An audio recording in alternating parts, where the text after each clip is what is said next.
ETV ప్రేక్షకులకి నమస్కారం.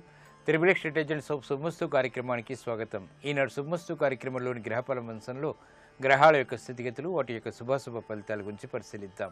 అలాగే ఈరోజు 12 రాసుల వారికి ఏ సంఖ్యలు కలిసి వస్తాయి, రంగుల యొక్క ప్రాధాన్యత, ఏ దేవతల్ని పూజించాలి, ఎటువంటి దేవతాస్తుతులు పఠించాలి, ముఖ్యంగా 12 రాసుల వారు ఈరోజు చేపట్టవలసినటువంటి కార్యక్రమాలు ఏమిటో తెలుసుకుందాం.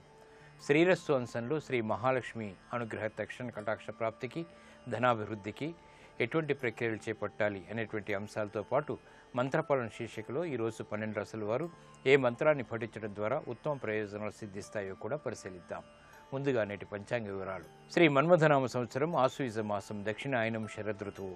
ఈరోజు ఆశ్వయుజ పూర్ణిమ. పుణ్య కార్యక్రమాలకి, ఆధ్యాత్మిక కార్యక్రమాలకి చాలా శ్రేయస్కరమైనటువంటి రోజు. ఈరోజు చేపట్టేటువంటి ఈశ్వరాభిషేకం ఆశించినటువంటి ప్రయోజనాన్ని కలిగిస్తుంది. అలాగే ఈరోజు వారం జయవారం లేదా మంగళవారం. ఈరోజు చేపట్టేటువంటి ఆధ్యాత్మిక కార్యక్రమాలు కుజ జపం, కందుల దానం, ఎర్రటి వస్త్రదానం, ఎర్రటి గోవుకి చేసేటువంటి పూజాది కార్యక్రమాలు కుజుడు ద్వారా ఏర్పడేటువంటి ప్రతికూల పరిస్థితులను దూరం చేస్తుంది. అలాగే సుబ్రహ్మణ్య స్వామి యొక్క ఆరాధన కూడా కుజుడు ద్వారా ఏర్పడేటువంటి ప్రతికూల పరిస్థితులను దూరం చేస్తుంది. ఈరోజు నక్షత్రం అశ్విని నక్షత్రం. ఈ అశ్విని నక్షత్రంలో ఈరోజు పుట్టేటువంటి వారికి మొదటి పాదంలో పుట్టినట్టయితే దోషం, శాంతి తప్పనిసరి. అలాగే అశ్విని నక్షత్రంలో ఈరోజు పుట్టేటువంటి వారికి కేతు మహాదశతోటి ప్రారంభమవుతుంది. ప్రస్తుతం కేతు యొక్క స్థితి మీనక్షేత్ర స్థితి, ఆ స్థానాధిపతి అయినటువంటి బృహస్పతిది సింహక్షేత్ర స్థితి కాబట్టి ఇది మంచి యోగాన్ని కలిగించడంలో, అధికారాన్ని కలిగించడంలో సమర్థత కలిగి ఉంది. ఇక ఈరోజు గ్రహాల యొక్క స్థితిగతులను కనుక పరిశీలించినట్లయితే చంద్రుడు యొక్క స్థితి మేషక్షేత్ర స్థితి, రవి యొక్క స్థితి తులాక్షేత్ర స్థితి, ఇక్కడ నీచ స్థితి, ఇద్దరికి పరస్పర వీక్షణ. అలాగే కుజ శుక్ర గురువుల యొక్క స్థితి సింహక్షేత్ర స్థితి, రాహు బుధుల యొక్క స్థితి కన్యాక్షేత్ర స్థితి, శని యొక్క స్థితి వృశ్చిక క్షేత్ర స్థితి శత్రు స్థితి ఈరోజు ఉన్నటువంటి గ్రహస్థితి. ఇక ఈరోజు 12 రాసుల వారికి ఏర్పడేటువంటి శుభాశుభ ఫలితాన్ని పరిశీలిద్దాం. ముందుగా మేషరాశి. ఈరోజు మేషరాశి వారిని పరిశీలించినట్లయితే ఆరోగ్య విషయంలో చిరు సమస్యలు తలెత్తుతాయి. ఆరోగ్య ఖర్చులు కూడా పెరుగుతాయి. నూతన బాధ్యతలు వ్యాపారపరంగా చేపట్టగలుగుతారు. వృత్తి ఉద్యోగ సంబంధిత కార్యక్రమాల్లో ఆశించినటువంటి ప్రయోజనాల్ని ఆలస్యంగానైనా పొందగలుగుతారు. క్రమశిక్షణతో కూడినటువంటి కార్యక్రమ నిర్వహణ, గృహరీత్యా తప్పనిసరి. విద్యా వ్యవహారాల్లో ఏర్పడినటువంటి ప్రతికూల పరిస్థితులు దూరమవుతాయి. ఆనందకర వాతావరణం గృహరీత్యా కొనసాగుతుంది. సాహసోపేతమైనటువంటి నిర్ణయాల ద్వారా కూడా విజయాలు సాధించగలుగుతారు. కార్యక్రమ నిర్వహణలో ఓర్పు, సహనం వంటివి బాగా ఉపకరిస్తాయి. ఈ రోజు మీ అదృష్ట సంఖ్య 9. ఎరుపు వర్ణం ధైర్యాన్ని కలిగిస్తుంది, ప్రతికూల పరిస్థితులను దూరం చేస్తుంది. అనుకూల దైవం సుబ్రహ్మణ్య స్వామి. ఈ రోజు ఈ రాశివారు సుబ్రహ్మణ్య స్వామిని దర్శించి ఎర్రటి పుష్పాలతో కూడినటువంటి పూజాది కార్యక్రమాలు, అభిషేకాది కార్యక్రమాలు నిర్వహించడం ద్వారా ఉత్తమ ప్రయోజనాలు సాధించగలుగుతారు. ఆనందకర పరిస్థితులు ఆర్థికంగా చేకూరుతాయి. రుణ ఒత్తిళ్లు దూరమవుతాయి. ఆదాయం పెరుగుతుంది. ఆరోగ్య పరీక్షలు ఈరోజు మీకు మేలుని కలిగిస్తాయి. ఈరోజు వృషభ రాశి వారిని పరిశీలించినట్లయితే ఆర్థిక వ్యవహారాల్లో చిరు సమస్యలు ఉన్నప్పటికీ నెట్టుకు రాగలుగుతారు. రాజకీయ లబ్ధికే చేపట్టేటువంటి కార్యక్రమాలు కలిసి వస్తాయి. శత్రు భీతి తగ్గుతుంది. వృత్తి వ్యాపార ఉద్యోగ సంబంధిత కార్యక్రమాల్లో సాహస నిర్ణయాలకి ఉపక్రమించగలుగుతారు. వ్యాపార దక్షతతో కూడినటువంటి కార్యక్రమాలు తద్వారా విజయాలు చేతికి అందుతాయి. ఆర్థిక క్రమశిక్షణ విషయంలో జాగ్రత్తలు వహించాలి. వృత్తి వ్యాపారాల్లో ఆశించినటువంటి ప్రయోజనాల్ని సాధించగలుగుతారు. ప్రయాణాల విషయంలో జాగ్రత్తలు పాటించాలి. ఈ రోజు మీ అదృష్ట సంఖ్య 5. ఆకుపచ్చ వర్ణం రక్షణకి దోహదపడుతుంది. ఆహ్లాద పరిస్థితుల్ని కలిగిస్తుంది. అనుకూల దైవం శ్రీ వెంకటేశ్వర స్వామి. ఈ రోజు ఈ రాశివారు శ్రీ వెంకటేశ్వర స్వామిని దర్శించి భక్తి శ్రద్ధలతో తెల్లటి పుష్పాలతో కూడినటువంటి పూజాది కార్యక్రమాలు నిర్వహించడం ద్వారా మనోధైర్యం పెరుగుతుంది. సాహస నిర్ణయాల ద్వారా విజయాలు చేకూరుతాయి. సాహస నిర్ణయాలు ఈరోజు మీకు లాభిస్తాయి. ఈరోజు మిథున రాశి వారిని పరిశీలించినట్లయితే స్థిరాస్తి నిర్ణయాలు ఈరోజు మీకు అనుకూలం. చేపట్టేటువంటి కార్యక్రమాలపై ప్రోత్సాహం లభిస్తుంది. ఇతరుల సహాయ సహకారాలను పెంపొందింప చేసుకోగలుగుతారు. విదేశీ సంబంధిత లావాదేవీల్లో ఏర్పడినటువంటి అవకతవకలు దూరమవుతాయి. అనిశ్చిత పరిస్థితులు కూడా దూరమవుతాయి. ఆర్థిక వ్యవహారాల్లో ఆచితూచి వ్యవహరించాలి. క్రమశిక్షణతో కూడినటువంటి కార్యక్రమ నిర్వహణ వ్యాపారపరంగా కొనసాగించగలుగుతారు. లాభాలను గడించేటువంటి యుక్తులు కలిసి వస్తాయి. నూతన కార్యక్రమాల విషయంలో ఏర్పడినటువంటి పొరపాట్లు సవరించుకోగలుగుతారు. విద్యాపరమైనటువంటి వ్యవహారాల్లో విజయాలు తథ్యం. ఈ రోజు మీ అదృష్ట సంఖ్య 2. తెలుపు వర్ణం ప్రశాంతతను పెంచుతుంది. ప్రతికూల పరిస్థితులను దూరం చేస్తుంది. అనుకూల దైవం మహాకాళి. ఈరోజు ఈ రాశివారు మహాకాళి అమ్మవారిని దర్శించి భక్తి శ్రద్ధలతో కుంకుమాది అర్చనలు సమర్పించడం ద్వారా శత్రువులపై విజయాలు సాధించగలుగుతారు. షష్ఠ శని ద్వారా ఉపయోగకరమైనటువంటి కార్యక్రమాలు తద్వారా విజయాలు చేతికి అందుతాయి. స్థిరాస్తి నిర్ణయాలు ఈరోజు మీకు లాభిస్తాయి. ఈరోజు కర్కాటక రాశి వారిని పరిశీలించినట్లయితే స్థిరాస్తి విభేదాలు తగ్గుతాయి. ఆశించినటువంటి ప్రయోజనాల్ని ఆర్థికంగా పొందగలుగుతారు. స్త్రీలు శుభవార్తలు వింటారు. వ్యవహారాల్లో చుక్కెదురు పరిస్థితుల్ని క్రమక్రమంగా అధిగమించగలుగుతారు. మానసిక భీతి ఉన్నప్పటికీ కార్యక్రమాల్లో విజయాలు ఆలస్యంగానైనా పొందగలుగుతారు. వృత్తి వ్యాపార ఉద్యోగ సంబంధిత కార్యక్రమాల్లో ప్రాధాన్యత పెరుగుతుంది. వృత్తిలో అభివృద్ధికి చేపట్టేటువంటి కార్యక్రమాలు కూడా కలిసి వస్తాయి. నూతన ఉత్సాహం పెరుగుతుంది. కార్యక్రమాలను చకచకా పూర్తి చేయగలుగుతారు. ఈ రోజు మీ అదృష్ట సంఖ్య 9. ఎరుపు వర్ణం ధైర్యాన్ని కలిగిస్తుంది. ప్రతికూల పరిస్థితులను దూరం చేస్తుంది. అనుకూల దైవం ఆంజనేయ స్వామి. ఈ రోజు ఈ రాశి వారు ఆంజనేయ స్వామిని దర్శించి ఎర్రటి పుష్పాలతో కూడినటువంటి పూజాది కార్యక్రమాలు భక్తి శ్రద్ధలతో సమర్పించడం ద్వారా కుజుడు ద్వారా ఏర్పడేటువంటి అనిశ్చిత పరిస్థితులు దూరమవుతాయి. ఆర్థిక వ్యవహారాల్లో విజయాలు సాధించగలుగుతారు. విదేశీ ప్రయాణాలు ఈరోజు మీకు అనుకూలిస్తాయి. ఈరోజు సింహరాశి వారిని పరిశీలించినట్లయితే రాజకీయ వ్యవహారాలు కలిసి వస్తాయి. నూతన కార్యక్రమాన్ని గృహరీత్యా ప్రారంభించగలుగుతారు. ఆర్థిక వ్యవహారాల్లో మెరుగైనటువంటి మార్పులు చోటు చేసుకుంటే వ్యాపారపరమైనటువంటి రుణ ప్రయత్నాలు కలిసి వస్తాయి. వృత్తి వ్యాపార ఉద్యోగ సంబంధిత కార్యక్రమాల్లో ప్రాధాన్యత పెరుగుతుంది.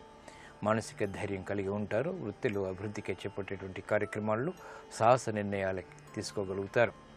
ఉద్యోగ సంబంధిత కార్యక్రమాల్లో ప్రశాంతత పెరుగుతుంది. గృహ విషయాలు అనుకూలం. ఈ రోజు మీ అదృష్ట సంఖ్య 3. పసుపు వర్ణం త్వరితగతిని శుభాన్ని కలిగిస్తుంది. ప్రతికూల పరిస్థితిని దూరం చేస్తుంది. అనుకూల దైవం సుబ్రహ్మణ్య స్వామి. ఈ రోజు ఈ రాశివారు సుబ్రహ్మణ్య స్వామిని దర్శించి చామంతులతో కూడినటువంటి పూజాది కార్యక్రమాలు భక్తి శ్రద్ధలతో నిర్వహించడం ద్వారా ఆర్థిక విజయాలు చేతికి అందుతాయి. ఆనందాన్ని కలిగిస్తాయి. రుణ ప్రయత్నాలు ఈరోజు మీకు లాభిస్తాయి. ఈ రోజు కన్యారాశి వారిని పరిశీలించినట్లయితే వ్యాపారపరమైనటువంటి విజయాల్ని సాధించగలుగుతారు. యుక్తితో కూడినటువంటి కార్యక్రమ నిర్వహణ అనుకూలిస్తుంది. విద్యాపరమైనటువంటి విజయాలు చేతికి అందుతాయి. కార్యక్రమ నిర్వహణలో ఏకాగ్రత పెంపొందింప చేసుకోగలుగుతారు. స్త్రీలు శుభవార్తలు వింటారు.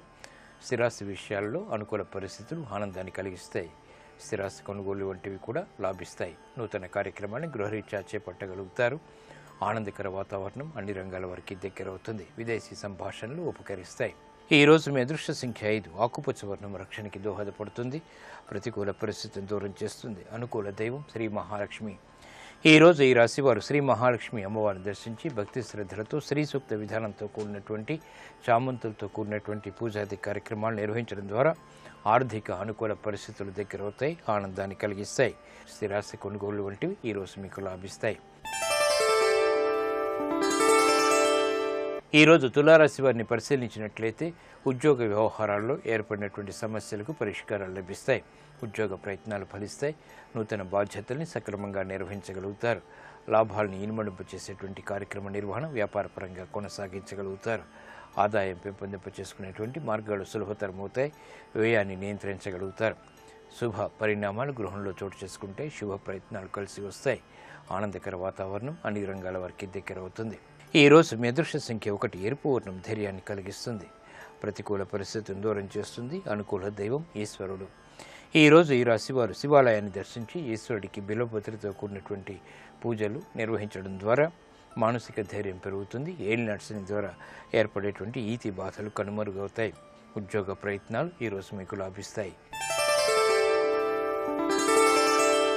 ఈ రోజు వృశ్చిక రాశి వారిని పరిశీలించినట్లయితే ఉద్యోగ సంబంధిత వ్యవహారాల్లో అభివృద్ధి సాధించగలుగుతారు. నూతన ఉత్సాహాన్ని పెంపొందింప చేసుకోగలుగుతారు. గతంలో చేసినటువంటి పొరపాట్లను సవరించుకునేటువంటి అవకాశాలు కూడా దగ్గరవుతాయి. వ్యాపార వాణిజ్య సంబంధాల లావాదేవీల్లో మెరుగైనటువంటి మార్పులు అనుకూలిస్తాయి.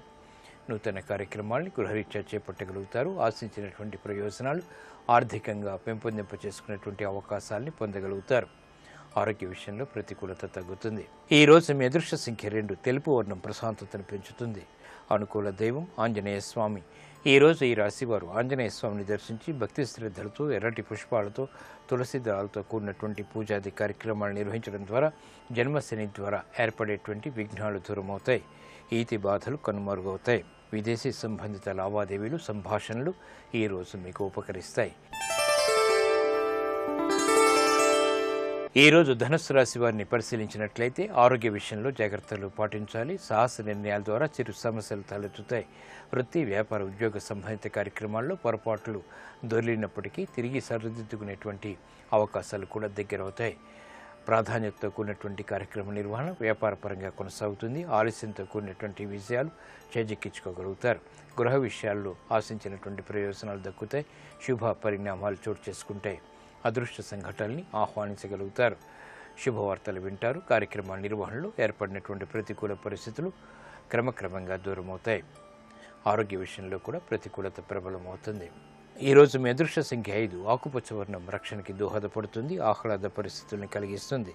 అనుకూల దైవం శ్రీ వెంకటేశ్వర స్వామి. ఈరోజు ఈ రాశి వారు శ్రీ వెంకటేశ్వర స్వామిని దర్శించి తెల్లటి పుష్పాలతో, తులసి దళాలతో కూడినటువంటి పూజాది కార్యక్రమాలు స్వామికి సమర్పించడం ద్వారా ఏలినాటి శని ద్వారా ఏర్పడేటువంటి వ్యయాన్ని నియంత్రించగలుగుతారు. ఈతి బాధలు దూరమవుతాయి. ఆరోగ్య పరీక్షలు ఈరోజు మీకు మేలును కలిగిస్తాయి. ఈరోజు మకర రాశి వారిని పరిశీలించినట్టయితే వ్యాపార వ్యవహారాల్లో సూక్ష్మతను పెంపొందింప చేసుకునేటువంటి అవకాశాలు దగ్గరవుతాయి. శత్రువులు మిత్రులు అవుతారు. యుక్తితో కూడినటువంటి కార్యక్రమ నిర్వహణ ద్వారా ప్రమాదాల నుంచి బయటికి రాగలుగుతారు. కార్యక్రమ నిర్వహణలో ఏర్పడినటువంటి ప్రతికూలతని దూరం చేసుకునేటువంటి అవకాశాలు కూడా దగ్గరవుతాయి. గృహ సంబంధిత కార్యక్రమాల్లో ప్రోత్సాహం లభిస్తుంది. లాభదాయకమైనటువంటి కార్యక్రమ నిర్వహణ వాణిజ్యపరంగా కొనసాగించగలుగుతారు. ప్రయాణాల విషయంలో జాగ్రత్తలు వహించాలి. స్థిరాస్తి విషయాల్లో కూడా ఈ రోజు మీ అదృష్ట సంఖ్య 9. ఎరుపు వర్ణం ధైర్యాన్ని కలిగిస్తుంది. ప్రమాదాన్ని దూరం చేస్తుంది. అనుకూల దైవం శ్రీ వెంకటేశ్వర స్వామి. ఈ రోజు ఈ రాశి వారు శ్రీ వెంకటేశ్వర స్వామిని దర్శించి భక్తి శ్రద్ధలతో పూజాది కార్యక్రమాలు నిర్వహించడం ద్వారా అష్టమ కుజుడు ద్వారా ఏర్పడేటువంటి అనుచిత పరిస్థితులు, రుణ ఒత్తిళ్లు దూరమవుతాయి. వృత్తి, వ్యాపార, ఉద్యోగ సంబంధిత కార్యక్రమాల్లో ఏర్పడినటువంటి ప్రతికూలత తగ్గుతుంది. ప్రమాదాలు దూరమవుతాయి. వ్యాపార ఒప్పందాలు ఈరోజు మీకు లాభిస్తాయి. ఈరోజు కుంభరాశి వారిని పరిశీలించినట్లయితే ఆశాజనకమైనటువంటి వాతావరణం వ్యాపారపరంగా కొనసాగుతుంది. అభివృద్ధికి చేపట్టేటువంటి కార్యక్రమాలు కూడా కలిసి వస్తాయి. సంతోష వార్తలు వింటారు. గృహ సంబంధిత కార్యక్రమాల్లో చేపట్టేటువంటి కార్యాలు కార్యసిద్ధిని కలిగిస్తాయి. అనుకూల పరిస్థితులు ఆర్థికంగా కొనసాగుతాయి. సంబంధ బాంధవ్యాలు మెరుగవుతాయి. వృత్తిలో అభివృద్ధి గోచరిస్తుంది. ఉద్యోగ సంబంధిత కార్యక్రమాల్లో పేరు ప్రఖ్యాతుల్ని పెంపొందింపు చేసుకునేటువంటి అవకాశాలని కూడా పొందగలుగుతారు. ఆర్థిక క్రమశిక్షణ మెరుగవుతుంది. ఆరోగ్య క్రమశిక్షణ కూడా. ఈరోజు మీ అదృష్ట సంఖ్య 9. ఎరుపు వర్ణం ధైర్యాన్ని కలిగిస్తుంది. ప్రతికూల పరిస్థితులను దూరం చేస్తుంది. అనుకూల దైవం మహాకాళి. ఈరోజు ఈ రాశి వారు మహాకాళి అమ్మవారిని దర్శించి భక్తి శ్రద్ధలతో, ఎర్రటి పుష్పాలతో, కుంకుమాది అర్చనాది కార్యక్రమాలతో పూజాది కార్యక్రమాలు నిర్వహించడం ద్వారా మానసిక భీతి పోతుంది. ఆశించినటువంటి ప్రయోజనాలు వేగవంతంగా దగ్గరవుతాయి. ఆనందాన్ని కలిగిస్తాయి. కోర్టు సంబంధిత వ్యవహారాలు, ప్రక్రియలు, సంభాషణలు ఈరోజు మీకు లాభిస్తాయి. ఈరోజు మీనరాశి వారిని పరిశీలించినట్లయితే విద్యా సంబంధిత వ్యవహారాల్లో విజయాలు చేజిక్కించుకోగలుగుతారు. శత్రుభీతి ఉన్నప్పటికీ అంతిమ విజయాలు సాధించగలుగుతారు. వ్యాపారపరమైనటువంటి కార్యక్రమాల్లో విఘ్నాన్ని దూరం చేసుకునేటువంటి ప్రయత్నాలు కలిసి వస్తాయి. నూతన కార్యక్రమాలను ఉద్యోగపరంగా ప్రారంభించగలుగుతారు. అభివృద్ధికి చేపట్టేటువంటి కార్యక్రమాల్లో ప్రోత్సాహం లభిస్తుంది. గృహ సంబంధిత కార్యక్రమాల్లో ఆనందకర సంఘటనలు కొనసాగుతాయి. వ్యాపార అభివృద్ధికి చేపట్టేటువంటి కార్యక్రమాల్లో ప్రోత్సాహం ఉంటుంది. ఈ రోజు మీ అదృష్ట సంఖ్య 5. ఆకుపచ్చ వర్ణం రక్షణకి దోహదపడుతుంది. ప్రతికూల పరిస్థితులను దూరం చేస్తుంది. అనుకూల దైవం శ్రీ మహావిష్ణువు. ఈ రోజు ఈ రాశివారు శ్రీ మహావిష్ణువుని దర్శించి విష్ణు సహస్రనామాన్ని భక్తి శ్రద్ధలతో పఠించడం ద్వారా గ్రహ అతి ప్రతికూలతని దూరం చేసుకోగలుగుతారు. జన్మకేతు ద్వారా ఏర్పడేటువంటి ఆరోగ్య సమస్యలకు పరిష్కారాలు లభిస్తాయి. విద్యా ప్రయత్నాలు ఈరోజు మీకు అనుకూలం. శ్రీరస్తు శుభమస్తు. సాహసోపేతమైనటువంటి నిర్ణయాల ద్వారా విజయాలు సాధించడానికి, స్థిరాస్తి విషయాల్లో అనుకూలత పెంపొందింప చేసుకోవటానికి 12 రాశుల వారు ఎటువంటి కార్యక్రమాలు, ప్రక్రియలు చేపట్టాలో శ్రీరస్తు అంశంలో పరిశీలిద్దాం. నగదు పెట్టెను ఎప్పుడూ ఖాళీగా ఉంచకూడదు. అందులో కుబేర యంత్రం లేదా శ్రీ యంత్రం, కొంత ధనం ఉండాలి. పసుపు కొమ్ము, దాల్చిన చెక్క ఉన్న చోట లక్ష్మీదేవి నివాసం ఉంటుంది. పూజా మందిరంలో ఈ రెండు కూడా పూజకి అర్హత కలిగి ఉన్నాయి. ఇంట్లో మనీ ప్లాంట్ తీగ ఉంచడం కూడా సమృద్ధి సూచకం. ఇంట్లో లేదా కార్యాలయాల్లో అక్వేరియం ఉంచడం కూడా ధనం, అదృష్టాన్ని కలిసి వస్తాయి.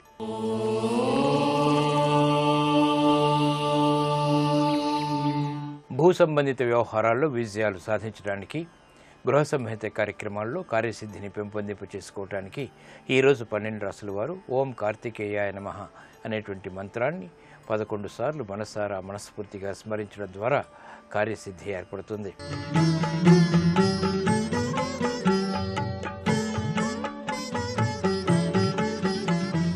ఈటీవీ ప్రేక్షకుల నమస్కారం. ట్రిప్లెక్స్ డిటర్జెంట్ సోప్ శుభమస్తు కార్యక్రమంలో శుభ నక్షత్ర వంశానికి స్వాగతం. ఆశ్వయుజ శుద్ధ పూర్ణిమ మంగళవారం. ఈ పూర్ణిమ మంగళవారం అశ్విని నక్షత్రంతో రావటం చాలా విశేషం. ఇక్కడ వజ్రయోగం కూడా కలిసి ఉన్నది. ఈ పూర్ణిమలో చేసేటటువంటి సంకల్పాలు మరింత శ్రేష్టంగా ఉండాలి అంటే వజ్రయోగం మంచిది కాదు కాబట్టి శివారాధన చేసి ప్రారంభించాలి. అలాగే ఈ రోజున 3 కరణాలు ఉన్నాయి. ఉదయం ఒక కరణం, సాయంకాలం వరకు మరొక కరణం, తర్వాత రాత్రికి ఇంకో కరణం. కరణత్రయం ఎప్పుడైతే ఉంటుందో కరణాత్ కార్యసిద్ధిశ్చ, బహుకరణములు ఉన్నటువంటి రోజున కార్యసిద్ధి అధికంగా ఉంటుంది. ఉదయం విష్టికరణం, తర్వాత భవకరణం, తర్వాత బాలవకరణం. ఈ బాలవకరణాలు శుభానికి సంకేతం, పూర్ణిమ శుభానికి సంకేతం.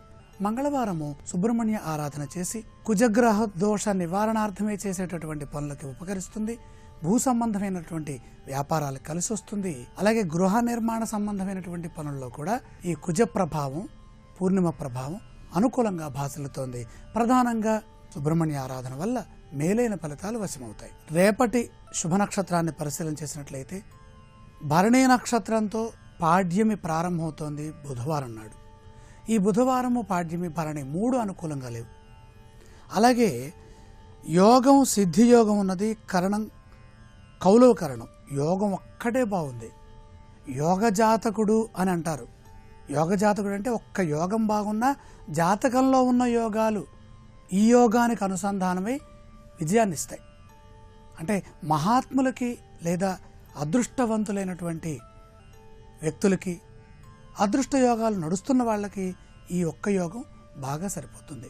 సహజంగా భరణిలో ఈ పని చేయము, పాడ్యమిలో ఈ పని చేయము. ఈ భరణి పాడ్యమి కలిసింది కాబట్టి ముఖ్యమైన పనులు చేయకుండా ఉండటం మంచిది. తప్పనిసరైన పరిస్థితుల్లో ఒక్కసారి శివుడిని ప్రార్థించి, గణపతిని ప్రార్థించి, బుధవారం మంచిది కాబట్టి, యోగం అనుకూలంగా ఉన్నది కాబట్టి మేలైన పనులు చేస్తే శుభప్రదంగా ఉంటుంది.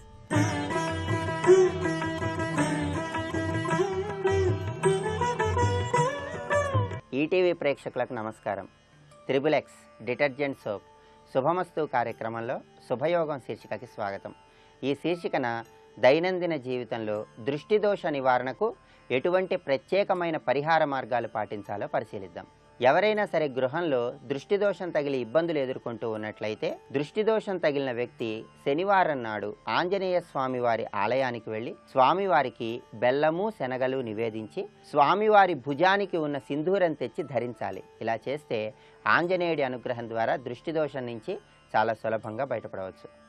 అదేవిధంగా ఎవరైనా సరే చిన్నపిల్లలకు దృష్టి దోషం వల్ల అనారోగ్య సమస్యలు ఎక్కువగా కలుగుతూ ఉన్నట్లయితే, దృష్టి దోషం వల్ల కలిగే అనారోగ్య సమస్యలను తొలగింపజేసుకోవటానికి కొంచెం ఉప్పు, 7 ఎండుమిరపకాయలు, వాడుతున్నటువంటి చీపురు పుల్ల, వీటితో 21 సార్లు పిల్లవాడికి దిగదుడిచి వాటిని నిప్పులలో పడవేయాలి. ఇలా చేస్తే చిన్నపిల్లలకు దృష్టి దోషం వల్ల సంభవించే అనారోగ్య సమస్యల నుంచి చాలా సులభంగా బయటపడవచ్చు. అదేవిధంగా చిన్నపిల్లలు దృష్టి దోషం వల్ల ఆహారం స్వీకరించకుండా ఉన్నట్లయితే అటువంటి దృష్టి దోషాన్ని నివారింపజేయటానికి మంగళవారం నాడు ఒక పాత్రలో పచ్చిపాలు తీసుకొని మీ పిల్లవాడికి 11 సార్లు దిగదుడిచి ఆ పాలు కుక్కకు ఆహారంగా వేయాలి. ఇలా చేస్తే దృష్టి దోషం వల్ల ఆహారం తినకుండా ఉన్న సమస్య నుంచి చిన్నపిల్లలు చాలా సులభంగా బయటపడతారు. అదేవిధంగా ఎవరికైనా సరే, చిన్నపిల్లలకు కానీ పెద్దవారికి కానీ దృష్టి దోషం వల్ల తీవ్రమైన అనారోగ్య సమస్యలు కలుగుతూ ఉన్నట్లయితే, దృష్టి దోషం వల్ల కలిగే అనారోగ్య సమస్యలను తొలగింపజేసుకోవటానికి ఒక తమలపాకు, ఒక గులాబీ పువ్వు, కొన్ని తీపి పదార్థాలు, వీటిని తీసుకొని వాటన్నిటినీ ఇంకొక తమలపాకులో ఉంచి దృష్టి దోషం వల్ల అనారోగ్య సమస్య ఎదుర్కొంటున్న వ్యక్తి చుట్టూ 31 సార్లు దిగదొడవండి. ఆ తర్వాత వాటిని 4 రోడ్ల కూడలిలో పారవేయాలి. ఇలా చేస్తే దృష్టి దోషం వల్ల కలిగే అనారోగ్య సమస్యల నుంచి చాలా సులభంగా బయటపడవచ్చు. అలాగే ఎవరైనా సరే దృష్టి దోషం తగిలి వృత్తి ఉద్యోగ వ్యాపారాలలో ఆటంకాలు ఎక్కువగా కలుగుతూ ఉన్నట్లయితే ఆ ఆటంకాల నుంచి సులభంగా బయటపడటానికి శనివారం నాడు కానీ మంగళవారం నాడు కానీ ఒక ప్రమిదలో ఆవ నూనె పోసి దీపం వెలిగించి వెలుగుతున్నటువంటి ఆ దీపంలో ఒక చిన్న బెల్లం ముక్క వేసి దృష్టి దోషం వల్ల ఇబ్బందులు ఎదుర్కొంటున్న వ్యక్తి చుట్టూ 7 సార్లు దిగదుడిచి ఆ దీపాన్ని గృహం బయట ఉంచాలి. ఇలా చేస్తే దృష్టి దోషం వల్ల సంభవించే ఆటంకాలను తొలగింపజేసుకొని వృత్తి ఉద్యోగ వ్యాపారాల్లో విశేషంగా రాణించవచ్చు. అదేవిధంగా దృష్టి దోషం వల్ల ప్రతి పనికి ఆటంకం ఎదురవుతూ ఉన్నట్లయితే పనులలో కలిగే ఆటంకాలను తొలగింపజేసుకోవటానికి 200 గ్రాముల పటికను తీసుకొని ఆ పటికను దృష్టి దోషం తగిలిన వ్యక్తి చుట్టూ 31 సార్లు దిగదుడిచి 4 రోడ్ల కూడలిలో పారవేయాలి. ఇలా చేస్తే పనులలో ఆటంకాల నుంచి చాలా సులభంగా బయటపడవచ్చు. అదేవిధంగా ఎవరైనా సరే దృష్టి దోషం వల్ల ధనం ఎక్కువగా ఖర్చు అవుతూ ఉన్నట్లయితే శుక్రవారం నాడు ఒక ఎరుపు రంగు వస్త్రంలో 2 గవ్వలను ఉంచి మూటగట్టి ధనం దాచుకునే ప్రాంతంలో ఉంచండి. ఇలా చేస్తే దృష్టి దోషం వల్ల ధనం ఎక్కువగా ఖర్చు అవుతున్నటువంటి తరుణంలో ఈ పరిహారం విశేషంగా సహకరిస్తుంది. అలాగే పసిపిల్లలకు దృష్టి దోషం తగలకుండా ఉండటానికి హనుమంతుడి విగ్రహం దగ్గర ఉన్నటువంటి సింధూరాన్ని తీసుకుని వచ్చి ఆ సింధూరము, కొద్దిగా నల్ల మినుములు, ఒక ఇనుప మేకు, ఒక ఎండు మిరపకాయ వీటన్నిటిని తెలుపు రంగు వస్త్రంలో నలుపు రంగు దారంతో మూటకట్టి పసిపిల్లల ఉయ్యాలకు కట్టాలి. ఇలా కడితే పసిపిల్లలకు దృష్టి దోషం వల్ల సంభవించే అన్ని రకాలైన సమస్యల నుంచి చాలా సులభంగా బయటపడటానికి ఆస్కారం ఎంతగానో ఉంది. అదేవిధంగా లక్ష్మీ నరసింహస్వామిని ఎర్రటి పుష్పాలతో పూజించి స్వామివారి చిత్రపటం ముందు మంగళవారం నాడు కానీ బుధవారం నాడు కానీ ఆవ నూనెతో దీపారాధన చేసి స్వామికి మిరియాలతో చేసిన పొంగల్ని నివేదించి దాన్ని ప్రసాదంగా స్వీకరించినట్లయితే కుటుంబంలో సభ్యులందరూ కూడా దృష్టి దోషం నుంచి చాలా సులభంగా బయటపడవచ్చు. ఇంకా దైనందిన జీవితంలో దృష్టి దోషాన్ని నివారింపజేసుకోవటానికి ఎటువంటి ప్రత్యేకమైన పరిహారాలను పాటించాలో వచ్చే మంగళవారం శుభమస్తు కార్యక్రమంలో శుభయోగం శీర్షికన తెలుసుకుందాం. రేపటి శుభమస్తు కార్యక్రమంలో శుభయోగం శీర్షికన దైనందిన జీవితంలో మనం పాటించే ఆచారాల వెనుక ఉన్నటువంటి పరమార్థాన్ని ఏంటో పరిశీలిద్దాం.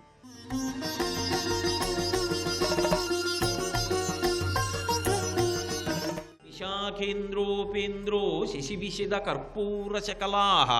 అమ్మవారు తాంబూల చర్వణం చేస్తుంటే అందులో కర్పూరపు తునకలు కనపడితే ఇంత యుద్ధం చేసి వచ్చిన వాళ్ళు, విజయం సాధించిన వాళ్ళు దేనివల్ల సాధించారు?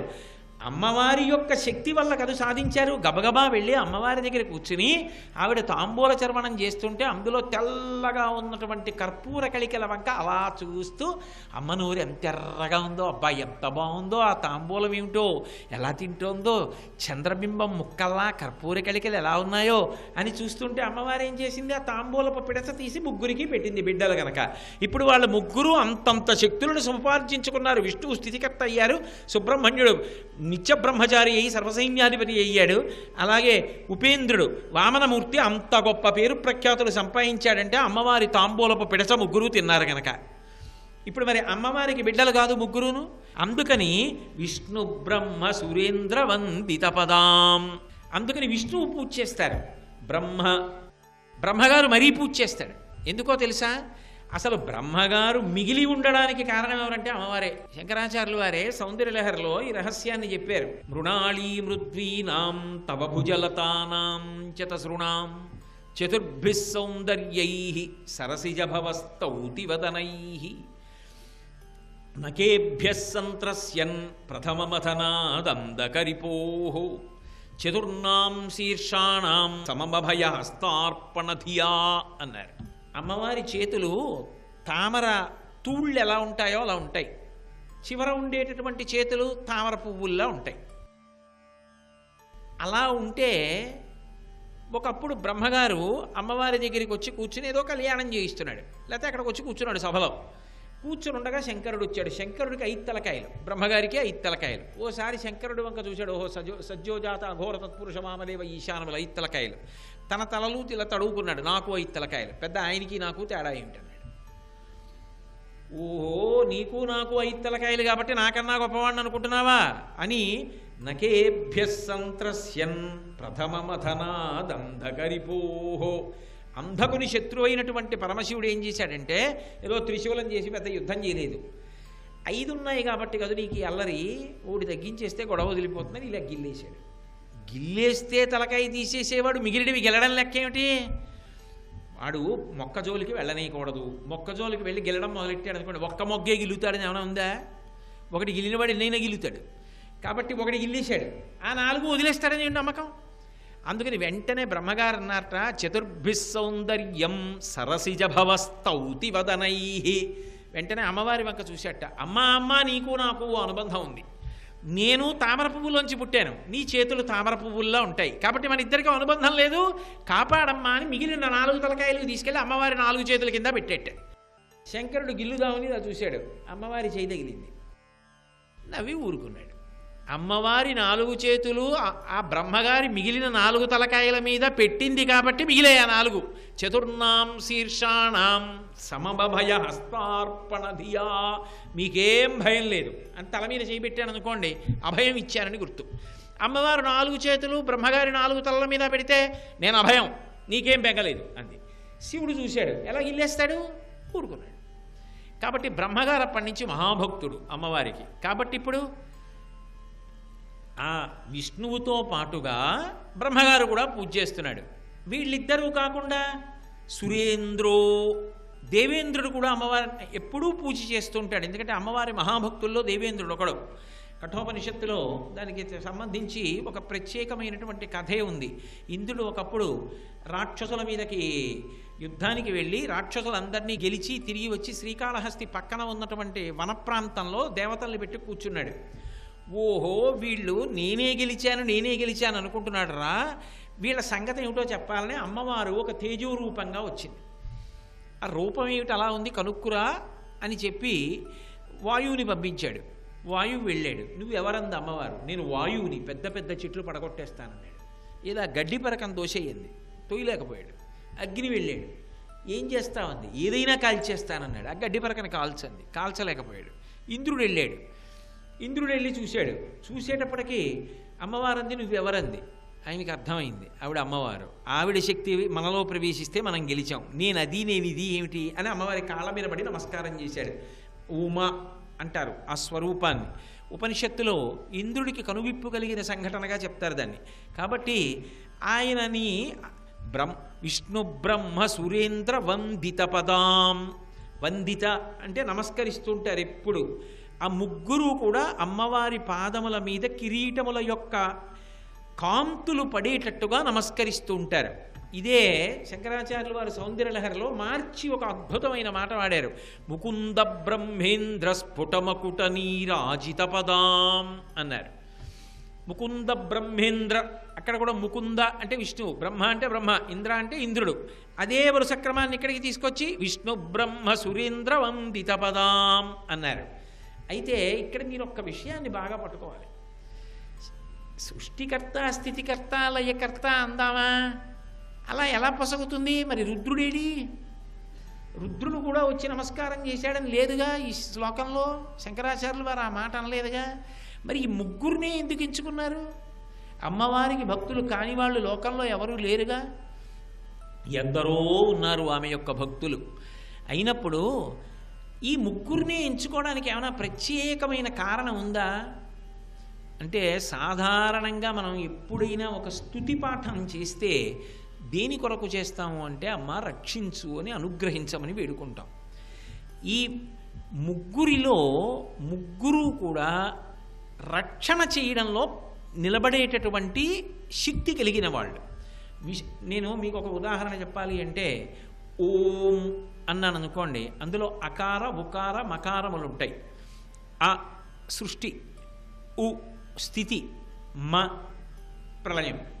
సృష్టి స్థితి ప్రళయం ఈ 3 శక్తులు కలిస్తే అకార ఉకార మకారముల చేత ఓంకారం. ఓం ఎంత గొప్పదో, శాక్తేయ ప్రణవంగా ఉమ అన్న నామం అంత గొప్పది. ఇప్పుడు ఉమ దగ్గరికి వచ్చేటప్పటికి మొట్టమొదటి అక్షరం ఏది? ఉ అంటే ఆవిడెవరు? స్థితికారిణి, అంటే లోకములను రక్షిస్తూ ఉంటుంది ఆ తల్లి ఎప్పుడూ కూడా. ఈ రక్షణ చేసేటటువంటి తల్లి దగ్గర ఎవరు ముందు నమస్కారం పెడుతున్నాడు? అసలు రక్షణకంతటికీ కూడా ఎవరిని మనం చెప్తామో ఆ విష్ణువు కూడా వచ్చి నమస్కారం చేస్తున్నాడు. 2 బ్రహ్మగారు ఏం చేస్తూ ఉంటాడు? సృష్టి చేస్తూ ఉంటాడు. సృష్టి చేయడం కూడా ఒక రకమైన రక్షణే. ఎందుకంటే ఆయన ఈ శరీరాన్ని ఇచ్చాడు నాకు.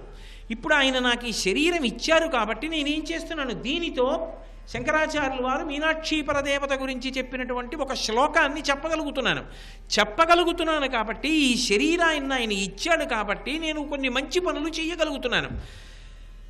నేను గతంలో చేసుకున్నటువంటి పాపాలని పోగొట్టుకుంటున్నాను. వాక్కు చేత మంచి మాటలతో పుణ్యం సంపాదించుకోవచ్చు. మంచి పనులు చేసి శరీరాన్ని కాయిక కైంకర్యం చేసి మంచి పనులు సంపాదించుకోవచ్చు. మంచి ఆలోచనలు చేసి మంచి పుణ్యాన్ని సంపాదించుకోవచ్చు. ఇప్పుడు ఈ 3 రకములైన పుణ్యములను సంపాదించుకోవడానికి కొత్త కొత్త ఉపకరణములుగా శరీరములను ఇస్తూ వెడుతున్నవాడు కూడా రక్షణ యందు అంతర్భాగమే. అందుకని బ్రహ్మగారు కూడా స్థితికర్తయే. మరి ఇంద్రుడెలా అంటే ఎప్పుడైనా ఆశీర్వచనం చేసినప్పుడు ఒక మాట అంటారు, పూర్వదిగ్భాగే ఇంద్రో దేవత ఇంద్రప్రసాదాత్ రాజ్యాభివర్ధనమశ్నుతే అంటారు. పూర్వదిక్కు అంటే తూర్పు దిక్కుకు అధిపతి అయినటువంటి వాడు ఇంద్రుడు. ఆ ఇంద్రుడి యొక్క అనుగ్రహము చేత నీకు రాజ్యాధికార సిద్ధి కలుగుగాక అంటారు. అంటే 8 దిక్కులకు 8 దిక్పాలకులు ఉన్నారు. వీళ్ళు 8 దిక్కుల్ని పరిపాలిస్తూ ఉంటారు. పరిపాలించడము అన్న మాటలో అర్థం ఏమిటి? పరిపాలించుట అంటే బలహీనుండి బలవంతుడు వచ్చి ఇబ్బంది పెట్టకుండా కాపాడుతుంటారు, అంటే రక్షణ చేస్తూ ఉంటారు. అంటే ఇప్పుడు పూర్వ దిగ్భాగే ఇంద్రో దేవత అంటే ఇంద్రుడు దిక్పాలకుడై పరిపాలన చేస్తున్నాడు. అంటే రక్షణైనా చేస్తున్నాడు. రక్షణ చేసే వాళ్ళు ఎవరున్నారో వాళ్ళందరూ రక్షణ శక్తిని ఎక్కడి నుంచి పొందుతున్నారు? ఆవిడ పాదములకు నమస్కరించి పొందుతున్నారు. అంటే అది ఓవర్ హెడ్ వాటర్ ట్యాంకు, అందులోంచి నీళ్ళు వీటన్నింటిలోంచి వస్తున్నాయి. అందుకని ఆవిడకి ఒక నమస్కారం చేస్తే ఇప్పుడు మొత్తం స్థితికర్తలందరికీ నమస్కారం వెళ్ళిపోతోంది. ఇది చెప్పడానికి విష్ణు బ్రహ్మ సురేంద్ర వందిత పదాం, ఆ తల్లి పాదముల వంక చూసి ఒక్క నమస్కారము చెయ్యగలిగితే ఆ ఒక్క నమస్కారము చేత నీవు అందరు స్థితికర్తల యొక్క అనుగ్రహాన్ని పొందుతావు. బ్రహ్మగారి అనుగ్రహాన్ని, విష్ణు అనుగ్రహాన్ని, సురేంద్రుడి అనుగ్రహాన్ని కూడా నువ్వు మూట కట్టుకుంటావు. కాదు వాళ్ళకి కూడా రక్షణ సామర్థ్యం ఇవ్వగలిగినటువంటి అమ్మ అనుగ్రహము కన్నా గొప్ప అనుగ్రహం ఇక లోకములో ఉండదు. కాబట్టి విష్ణు బ్రహ్మ సురేంద్ర వందిత పదాం తత్వస్వరూపాం. ఎవరావిడ? ఆవిడ తత్వము యొక్క స్వరూపమై ఉన్నది. ఏమిటి తత్వము యొక్క స్వరూపం అంటే? అంటే చూడండి, తత్వమసి అంటారు. తత్వం అసి, అది ఇది అయి ఉన్నది అంటే పరబ్రహ్మము. పరబ్రహ్మము అన్న మాటకు అర్థం ఏమిటంటే ఎప్పుడూ శాశ్వతంగా ఉండిపోయేది ఏదో దానికి పరబ్రహ్మము అని పేరు. దానికి 3 రకములైన మలములు ఉండవు అని. అంటే ఆణవ మలము, కార్మిక మలము, మాయిక మలము అన్న 3 మలముల చేత అది స్పృశింపబడదు. ఆణవ మలము అంటే ఇప్పుడు ఈ శరీరం ఉందనుకోండి, ఇందులో పృథివీ ఆపస్తేజో వాయురాకాశాలు ఉంటాయి. ఇందులో కొంత భూ సంబంధం ఉంటుంది, అందుకే ఇలా అంటే మట్టి వస్తుంది. ఇందులో నీరు ఉంటుంది, ఇందులో ఆకాశం ఉంటుంది, ఇందులో గాలి ఉంటుంది, ఇందులో వేడి ఉంటుంది. బయట బ్రహ్మాండంలో ఈ 5 ఉంటాయి. భగవంతుని యొక్క శరీరం అలా తయారవదు. భగవంతుని యొక్క శరీరాన్ని ఈ 5 భూతముల యొక్క అణువుల చేత చెయ్యరు. అందుకే అప్రాకృత శరీరం తం అతిమన్మథరూపిణం కృతరీతి ఘనీభూతం సచ్చిదానంద విగ్రహం అంటాడు వ్యాసభగవానుడు లింగపురాణంలో శివుడి గురించి చెప్తూ. అది అప్రాకృత శరీరం, అది ప్రాకృతమైన శరీరం కాదు, మనందరి శరీరాల్లో ఉండవు. అందుకని ఆణవ మలము దానికి ఉండదు. 2 కార్మిక మలము ఉండదు. కార్మిక మలం అంటే నేను గత జన్మలో చేసుకున్నటువంటి కర్మలు, కొన్ని పాపకర్మలు ఉన్నాయి, అనుభవించాలి, దుఃఖంగా పోగొట్టుకోవడానికి శరీరం ఇస్తారు. కొన్ని పుణ్యకర్మలు ఉన్నాయి, సుఖంగా పోగొట్టుకోవడానికి శరీరం ఇస్తారు. కర్మల యొక్క ఫలితాన్ని అనుభవించడానికి మనం శరీరాలు పొందుతాం. పరమేశ్వరుడు కర్మఫలాన్ని అనుభవించడానికి రాడు. ఒక ప్రత్యేక ప్రయోజనం కోసం, ధర్మాన్ని నిలబెట్టడం కోసం ఆయన వస్తాడు. అందుకే కార్మిక మలం ఉండదు. 3వది మాయిక మలం అంటారు. మాయిక మలము అంటే మనందరం మాయలో తిరుగుతూ ఉంటాం. మాయ అంటే నామరూపములే మాయ. నామము అశాశ్వతము, రూపము అశాశ్వతము. సత్తు యందు అసత్తు, అసత్తు యందు సత్తు చూస్తూ తిరుగుతూ ఉంటాం కాబట్టి మాయలో పడి తిరుగుతున్నామంటారు. ఆ మాయలో మనందరం పడుంటాం. కానీ పరమాత్మ మాత్రం మాయకి వశపడడు. మాయాతీతుడై ఉంటాడు. మాయని ఆయన ధరించి ఉంటాడు, ఆయనకి వశవర్తి అయి ఉంటుంది. అందుకని 3 మలములకు అతీతుడై 3 గుణముల చేత ప్రకాశిస్తాడు. ప్రధానంగా ఏమిటవి? అంటే ఆయనకి ఆది అంతము ఉండవు, ఇది మొదలు ఇది చివరు అని చెప్పడానికి ఉండదు పరబ్రహ్మస్వరూపానికి. అందుకే శంకరాచార్యుల వారు అమ్మవారి యొక్క జుత్తు గురించి చెప్పినప్పుడు అది నల్లగా ఉంటుందంటారు. ఎందుకు నల్లగా ఉంటుందంటాం? పూర్వజ, అందరికన్నా ముందు ఆవిడ ఉంది. ఆవిడ ఎప్పుడుంది అంటే ఆవిడ లేని రోజు లేదు, ఆవిడ ఎప్పుడూ ఉంది. మరి ఎప్పుడూ ఉంటే ఆవిడ జుత్తు తెల్లబడదా అంటే ఆవిడ జుత్తు తెల్లబడదు, నల్లగానే ఉంటుంది. అంటే ఆమె కాలమును వశం చేసుకుని ఉంటుంది, కాలాతీతురాలు, కాలమునకు వశపడదు. అందుకని ఆద్యంతములు ఉండవు. శివుడికి ఎలా ఆద్యంతములు ఉండవో అమ్మవారికి కూడా అలాగే ఆద్యంతములు ఉండవు. ఇవాళ పుట్టింది ఇవాళ లేదు అన్న మాట ఉండదు. సర్వకాల సర్వావస్థలయందు సర్వదేశములయందు ఆమె ఉంటుంది. సర్వం శ్రీ ఉమామహేశ్వర పరబ్రహ్మార్పణమస్తు. స్వస్తి.